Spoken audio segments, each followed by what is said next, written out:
Deebo Samuel's a Washington Commander.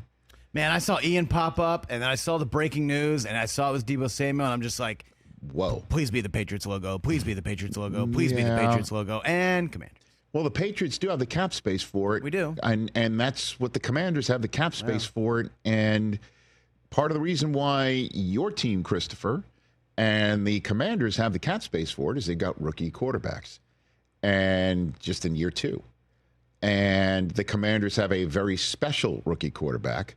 You do too, from last year. But the results that we saw from the Washington Commanders last year to add Deebo Samuel to this mix is one of those first roster maneuvering shots fired in the direction of Philadelphia, Pennsylvania.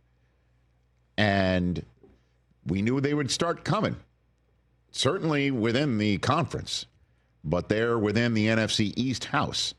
And the team that was the runners up to the NFC title, that team has added Deebo Samuel to its offensive mix. Terry McLaurin on one side, Debo on another, or could it be Debo in the backfield at the mesh point with Jayden Daniels? Look out.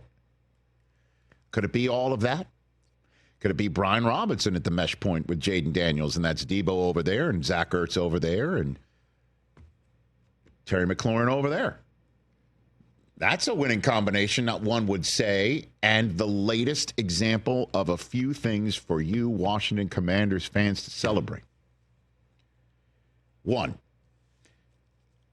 having Jayden Daniels as your quarterback is going to bring people to your team happily to your team. Now, in a couple of years ago, when Debo was supposedly hating the West Coast and hating the West Coast offense of Kyle Shanahan because it was going to cause him to be a diminished return running back. Remember all that stuff? He didn't want to live on the West Coast. And he, from the Carolinas, he wants to be there. Well, guess what? Pretty darn close without actually playing in Carolina. Yeah. And 2 years ago, would he have wanted to be a Washington Commander? No chance. I would say no. Yeah. I would say trade me somewhere else. Not. I would say don't send me there. Definitely not. Send me to the CFL. Right? And this is the latest example of, hey, Commanders fans, your owner isn't turning off the rest of the free football world. Your owner is actually sitting there delegating to a front office that isn't just catering to the whims of the owner that's pissing off the rest of the free football world. You've got an actual, yes, Washington, you've got an actual highly well-functioning command structure.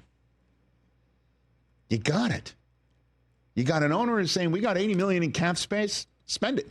And you got a general manager saying, we've got $80 million in cap space that we're willing to spend. We gotta surround our unicorn quarterback right now with a way to win right now before he's going to cost us, what, $300 million? The very least? Very least. By the time that he's going to be in line for his contract? Oh, he might be the first $70 million quarterback. Or somebody might have already reached that point without having won a single playoff game just to piss you off, Chris. Yeah. So, yeah, you got a coaching staff that knows what to do with the pieces that the highly functioning front office, due to the highly functioning owner who doesn't piss off the rest of the free football world and do weird, wild, crazy stuff that the Washington Post is all over on the news front. This is what's happening, which is very dangerous news for the rest of the National Football League. That's what that move says to me. And, Debo has been less than the last couple years, and boy, did I hear from a handful of Deebo Samuel fantasy football fans out there. Okay.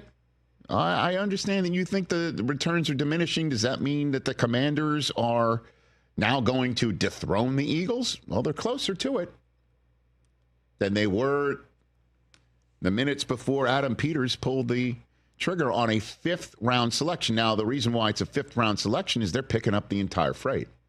So they're able to look at the San Francisco 49ers and say, yeah, you're only going to get a 5 from us, which is better than what?